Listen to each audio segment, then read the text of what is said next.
All right, welcome everybody inside New York Accent, a podcast and a show about the stars that played in New York. And we're thrilled here to be joined by a fan favorite of the Mets in the late 90s, early 2000s, helping the Mets to a pennant in 2000 of the Subway Series, a couple of postseason berths in 99 and 2000. He split his time between left field and right field, did a lot of pinch hitting as well during those times in New York with the Mets. The Hawaiian Punch, Hawaii 5-0, Benny Agbayani. Benny, how you doing? I'm doing great. How about you guys? Aloha to everybody out there. Aloha to you as well. We're doing great as well. And that's where your story begins, being in Hawaii and from Hawaii. When you're growing up in the 70s and 80s, there's not a lot of Major League Baseball players from the island. And it's interesting that there are two former Mets that are from there, Sid Fernandez and Ron Darling. It's just such a rarity. When you were growing up, were you looking up to those guys or anybody else in Major League Baseball having come from Hawaii? Yeah, just looking up to them. And, it wasn't really big in Hawaii because football is really big in Hawaii. And, going to that path, going to the baseball path, you just see Ron and you see Sid and, you just believe in yourself and, try to be them one day. Did I read this correctly that at one point growing up, you actually had 10 relatives living in your one house? Yeah. That's usually the case in here in Hawaii because, ohana is the biggest thing, family is the biggest thing. And, everybody's close knit here in Hawaii and, it's almost like no one leaves the house. Everyone just stays together. Is that chaotic when you have 10 people living under one roof? Yeah, it can be, but it's just, you feel more comfortable because that's, your own family living with you. And, sometimes we get into arguments, but, we still family and we get over it. I wonder if that helps you be able to assimilate with teammates or with a clubhouse. The fact that you're used to being around so many people. I'm sure in your household, if there's 10 relatives, they've all got different personalities. It could be a little chaotic at times. You could have a lot of people on different sides of the aisle. Does that help in a team setting, having grown up in a situation like that? Yeah, it kind of helps you on the team setting part because like you said, you deal with different personalities. At our household, you got to make sure your personality is really open and because it's a sports household, so everyone's competing with each other in the house. You were always such a great teammate and easily coachable and manageable. So I wonder if there's stuff that you can take away from a childhood like that. It's so interesting. You were drafted by the Angels in 1992 in the 25th round, but you declined to sign with them, ultimately leaving you available in 93 for the Mets to pick you up in round number 30. So what made you decide not to sign with the Angels? And at any point in time, did you go back home and people going, "You're crazy, Ben, you got drafted into Major League Baseball. How could you not sign?" Yeah, a lot of people did, and a lot of people were disappointed because they thought I was going to sign that year with the Angels, and I was talking to Lenny Sakata because he was with the Angels at that time, and I just weighed my options during that time, and I didn't feel like I was ready for it, so I went back to school for one more year, and I got closer to my degree, and that. It all worked out. I got drafted the next year and, thank God I did. Yeah, it totally worked out. As fate would have it, obviously, you play a huge role ultimately for the Mets. Wearing number 50, much like Sid Fernandez did for the Mets as well. Was that for the TV show of the 70s, Hawaii 5-0? Yeah, I mean, coming from the islands, you want to be represented and, show the youngsters here in Hawaii, that, I made it, and especially, make it in New York. That's the biggest accomplishment for anybody coming out of the island because that's the Mecca. New York is the Mecca. And, like they say, if you can play in New York, you can play anywhere. And it was great. I mean, just repping that 5-0 on my back and in the front of my jersey. I felt like, the islands was with me the whole time I was playing in New York. And was that because of the TV show being called Hawaii Five-0? Is that because Hawaii was the 50th state? Yeah, it was the 50th state. But I don't know how much people watch Hawaii Five-0, but I know everybody loves to come to vacation out in Hawaii. Well, you end up getting called up in the summer of 1998. And I have to imagine walking into Shea Stadium as a member of the New York Mets in 1998's got to be kind of a mind-blowing experience. What is that moment like for you? I think it was overwhelming, and just stepping on the field, I was just I had to pinch myself because I was looking around, and you just kind of dream of it, coming from the islands, and you look around, there's a lot of people there watching batting buddies. There's a lot of people.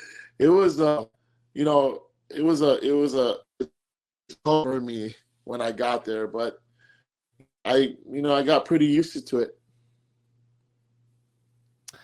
Your first Major League Baseball at bat is in Montreal. Mets have tied it up in the top of the ninth inning on a Brian McRae home run. It's 4-4. Man on first.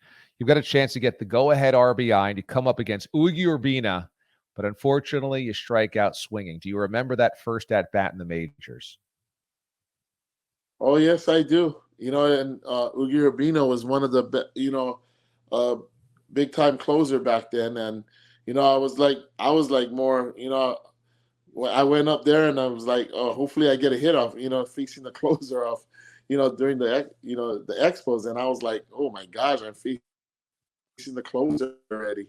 And, I just went up there and tried to do my best. And, I ended up striking out. But you have your first taste of Major League Baseball. You play a couple of weeks in 1998, and the 98 Mets finish at 88 and 74. So there's a winning culture that's starting to be built, but you guys don't make the postseason in 98. Was there a feeling going into spring training in 99 that things could get better and maybe you guys could reach the playoffs? Yeah, we came up short, and Bobby Valentine at that time, our manager, I know he had plans. I know he was trying to piece up the puzzles just to make sure that this team, this club is going to make the playoffs, or, we'll make a run. And, him and Steve pieced it up, and, we got some players, and, we ended up making a run. In 1999, you are red hot. You end up with 11 home runs in your first 34 games. This is where you start to become a cult hero in New York. How exhilarating was it to have that immediate success in your first season of the majors full time? It was pretty good. I mean, you want to start off, good, and you want to make sure, everyone knows who you are, and that the organization made a choice of bringing you up, and you want to make a good first impression. And I just wanted to go out there and prove myself, and just try to be one of the teammates, and try to just contribute any way where I can. It was a good season for you. You finished 1999 hitting 286, 14 home runs, 42 RBIs. You guys head to the playoffs. Game 163 in Cincinnati. Al Leiter pitches the gem. You guys make the playoffs. Then Todd Pratt beats the Diamondbacks. At that point, 2 dramatic victories. You move into the NLCS in 99. During that run, are you starting to feel like, hey, we might be a team of destiny here? Yeah. I mean, you felt it, I mean, we just were, at that time, we were just playing good baseball, and, everything was coming together, and, the team was just rolling, and, we're in it. You guys end up making the NLCS, and you run into the Braves. Now, I know as a Mets fan, I hated the Braves. We all hated the Braves. New York hated the Braves. They beat you in the division. Did you guys hate the Braves as much as the fans did? Yeah, I think we did because they were the team that was standing in our way all the time, and we knew what we were up against, and we just we just came up short. Well, the series is incredible. We get to a game 5 between the raindrops at Shea Stadium. It goes 15 innings, and Robin Ventura hits the now infamous grand slam single to send it to a game 6. How epic was that moment for you? Oh, that was so epic. I mean, it was a dream come true. I mean, right place, right person. You couldn't ask for anybody else. Robin Ventura, came up there and got that that home run. Well, supposedly home run. Yeah. I mean, the crowd goes bonkers. It's like, wow, this Mets team just has magic all over. Like I said, you had game 163 in Cincinnati, the Todd Pratt home run to beat the Diamondbacks. Now the grand slam single in the 15th inning. You go to a game 6 against the Braves in the NLCS. Okay, so now you trail 3-2, and the Braves jump up on top 5-1 of this game. But the 99 Mets never say die. Darrell Hamilton singles. It makes it 5-3. You pinch hit. You draw a walk. Unfortunately, Ray Ordonez behind you hits into a double play. But your team ties it up 7-7. You lead off the 8th with a single. And then you get to second base on the Ordonez bunt. Melvin Morris singles you home. It's 8-7 Mets lead against the Braves in game 6. Do you feel like, holy cow, we're going to win this game? Oh, of course. You got to believe. And, that's what we did. We had the momentum going. Unfortunately, the Braves tied up 8-8 in the 10th, but then you lead off with a walk. You get to second base on an error. You move to third base, and then Todd Pratt sacrifice flies you home. It's 9-8. Again, you've scored the go-ahead run. The Mets are going to win game number 6. At this point, you definitely got to believe that you guys can seal it. Yeah, we're believing. Why not do anything? The Braves, they're a tough team. We just couldn't, we didn't say die. We just had to go out there and, try to take the lead and, try to hold them down. It seemed like 2 different times you were going to be the game-winning run. Unfortunately, the Braves come back to tie it against Benitez. And then in the 11th inning, the bottom drops out, and Kenny Rogers ultimately walks in the game-winning run, and the Braves end up in the World Series. How hard was that loss to stomach and that way to get eliminated in the postseason? I think it was more that we were exhausted because we did everything possible when we're, trying to win the ball game. But, it left the bad taste in our mouth. And, but, for us, we battled through it every inning, every out, we fought through it. And, it was a great team effort. I mean, everyone was in it. Everybody believed in, we're going to win that game. Unfortunately, it came down to that one pitch and, won. So you go into the offseason, and the Mets have major momentum because now you've made the postseason for the first time since 1988. There's a lot of players on this team that are becoming embraced by New York. Mike Piazza is a superstar. Bobby Valentine's a household name. And you have now become a cult hero. And you've got the Hawaiian Punch signs all over the place, and people are loving Benny. Benny and the Jets is blaring over the Shea Stadium speakers. What is that offseason like between 99 and 2000 as you're starting to really taste celebrity?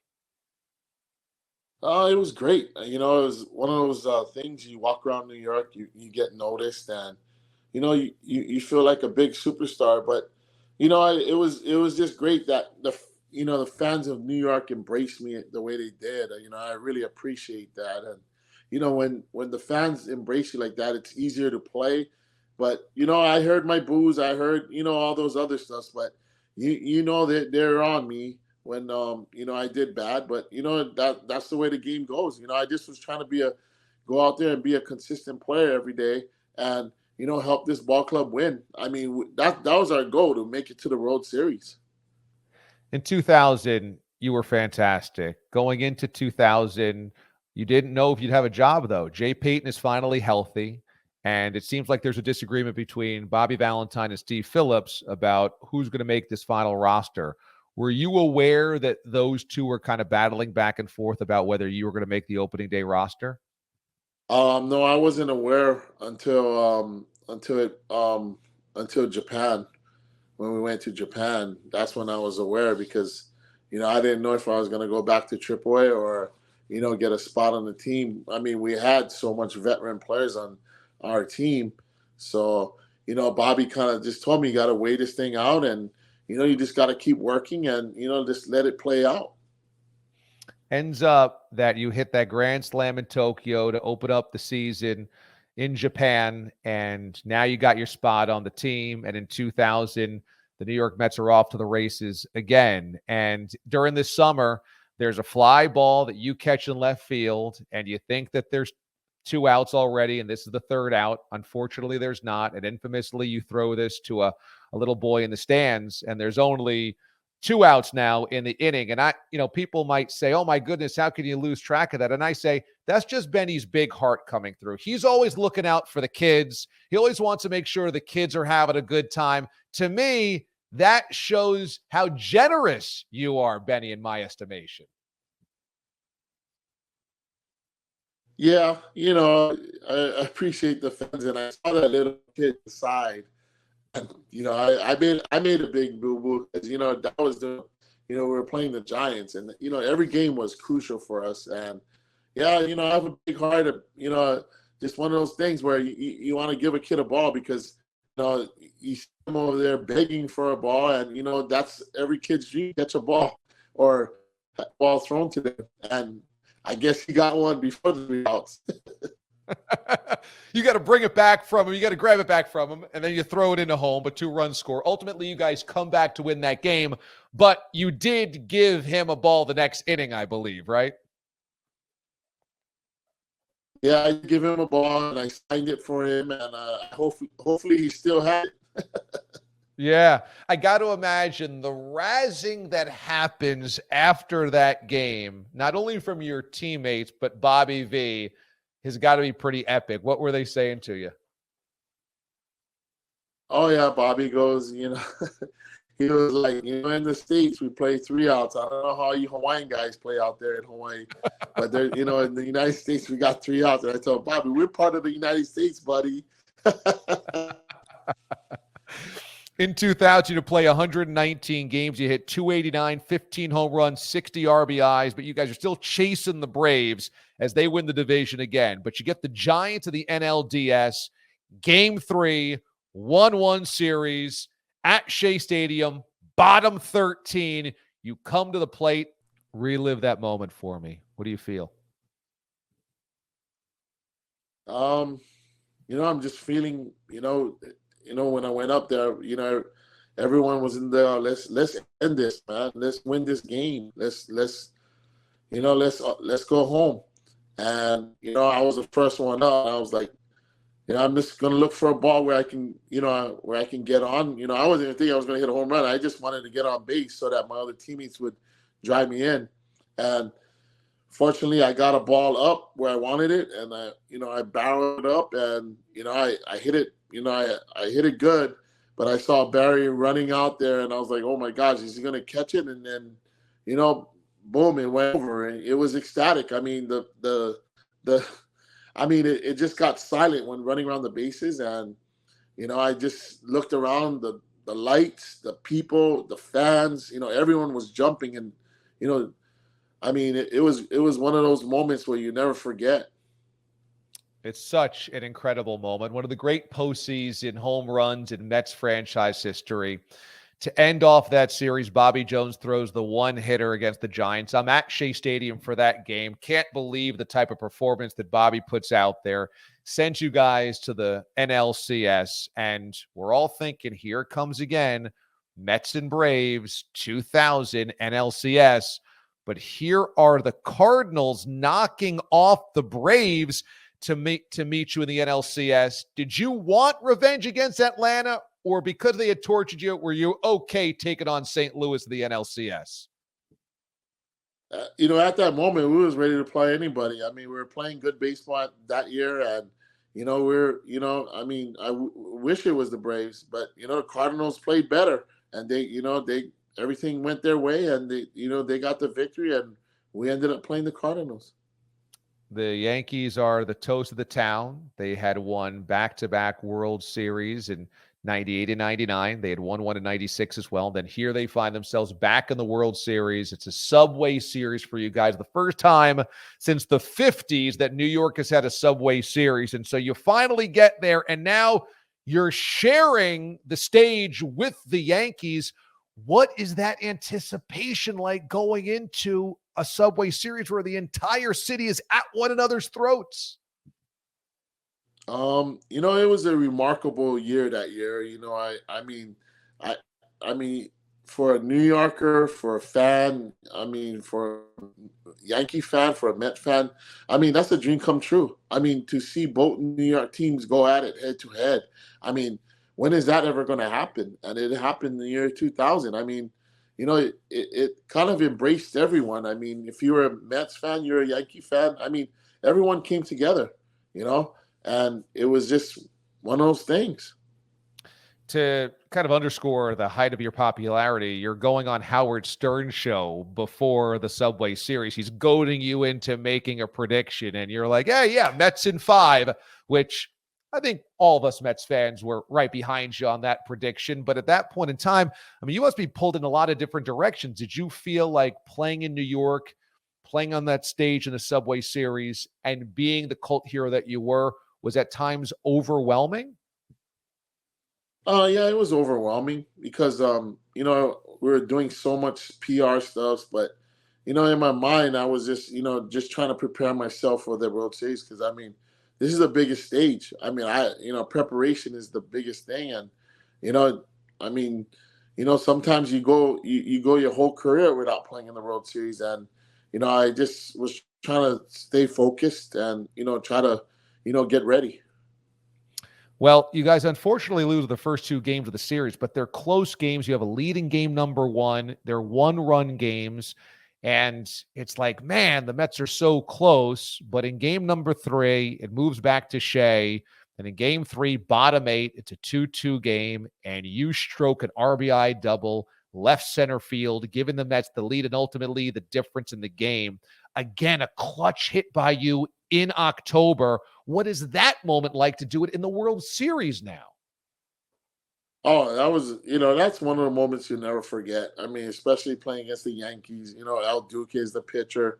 He's been dominant all season long, and you just want to come up there and get the big hits every time you get the opportunity. And you know, doing it at Shea, doing it for the fans, doing it for, just the people in Hawaii. You just the adrenaline is pumping. You were so incredibly locked in the 2000 postseason. You had 14 games played in October that year. You had hits in 13 of those games. We had mentioned the home run to win it against the Giants, the game-winning RBI in the Subway Series. What do you attribute to being so focused, successful, and locked in during that postseason? You were incredible. I guess just having the opportunity, and knowing that this could be my last time I play in the World Series in my career, or this was the first time I ever been in the World Series. Just being there was just one of those moments where you never forget. Not everyone makes it there, and for me, I was just I was like trying to get ready and stay focused during that time, and I wanted to do good. Bobby Valentine had immense trust in you, and he knew you in the minors. He trusted you in the majors, and he was once asked, what do you see in Benny? And he said, because every time I go to Benny, he's ready. What was your relationship with Bobby Valentine like, considering that he trusted you that much? It was good. We had a great relationship. It was, he was like a second dad to me, always explaining to me, what is going on, what it's, what I needed to do. And he always told me, you gotta be prepared. You never know what's going to happen. Preparation is the biggest thing. And for me, I took that to heart because, I wasn't one of those top prospects in the Mets organization. I wasn't one of those, frontline players, but I knew that I just had to be ready when my number was called or my opportunity, came up. Because for me, I wanted to rise to the occasion. Well, you certainly did that throughout the 2000 Subway Series and so often in your Mets career. Unfortunately for you guys, you trail the series 3-1, 3 one-run losses. You end up at Shea. I'm in the stands down the left field line in game number 5 for this game. Yankees lead 4-2. But bottom 9, you draw a walk. You're on base again. You were always on base this postseason. You make it to third with 2 outs when Mike Piazza comes to the plate. Now, Piazza obviously was known for his theatrics as well, and he lifts a fly ball to center field, and I'm looking at this going, this thing's out of here. This thing's out of here. I saw it come off the bat. I said, we got a tie ball game, and unfortunately it dies in center field. But you're on third base during that. What are you thinking when he makes contact? I wasn't thinking anything. Did you think it was a home run coming off the bat? Yeah, I mean, you play at that stadium for a long time, and once that ball is hit, I mean, you can tell when it's going to go over. And so did that one feel like it would go over? Did you kind of sense, no, it doesn't quite have what it takes? I kind of sensed it because, right off the bat, he hit it pretty good. So unfortunately, that's where the dream dies in 2000. You guys get to the World Series, but fall just short. But back-to-back seasons of the playoffs, and still, I mean, that 99 to 2000 team, those years are so fondly remembered from Mets fans. Injuries shortened your 2001 campaign. You played your final game for the Mets at the beginning of September.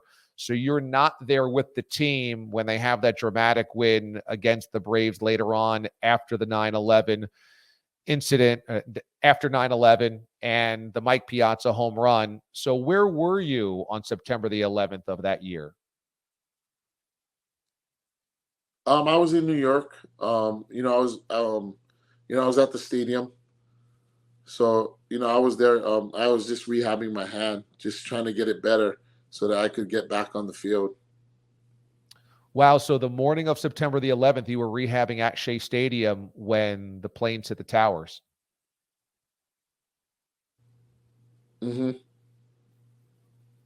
That must have been a terrifying feeling. I know for me, I was watching it at home, and, watching those towers go down was obviously, for all of us in New York, surreal and tragic. What was it like to be at the stadium and to witness that?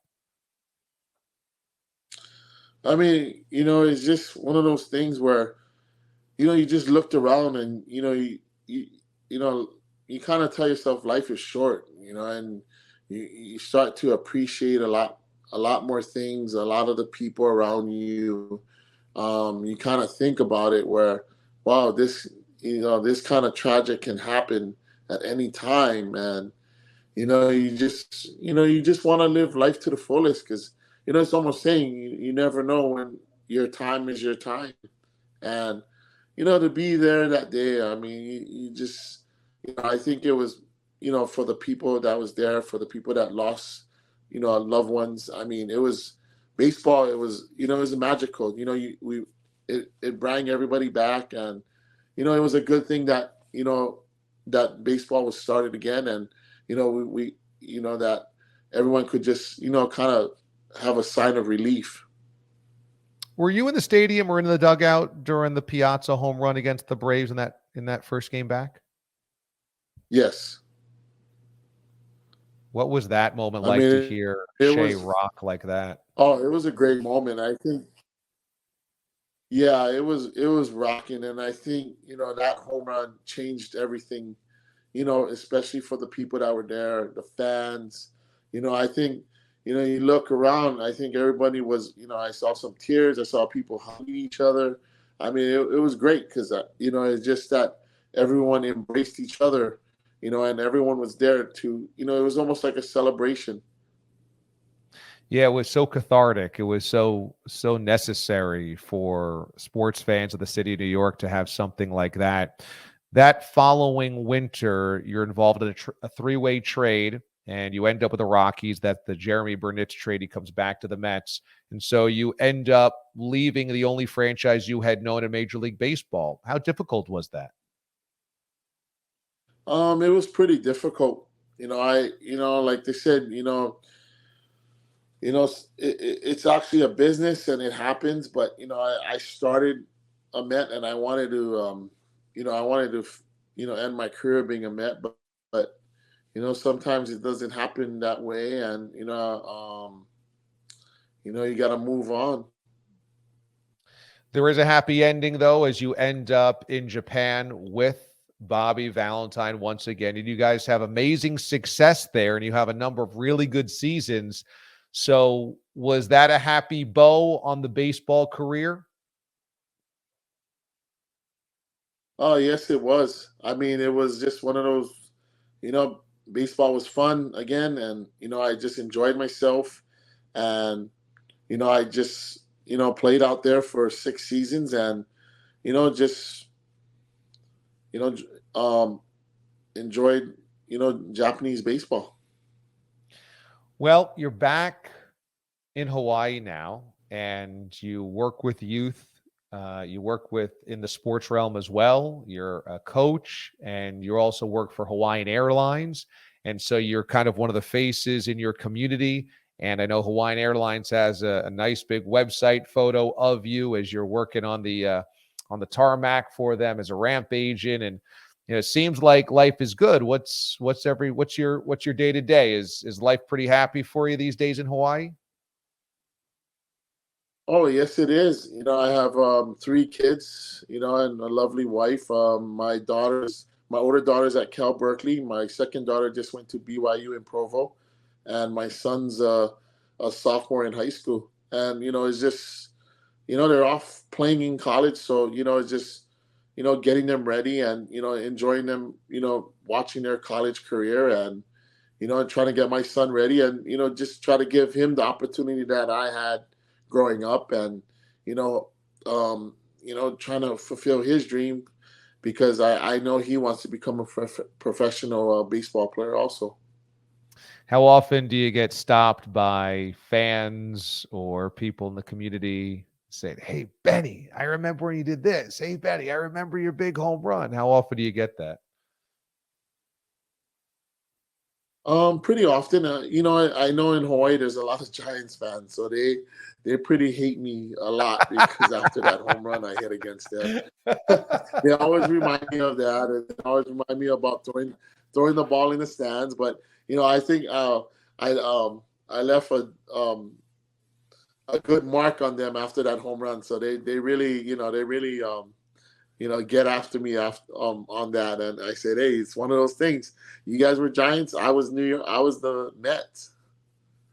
Well, nothing makes me feel better than knowing there's a bunch of Giants fans that still sting over that over that home run more than 20 years ago. That makes me feel great, and I'm sure a lot of Mets fans as well listening to this conversation.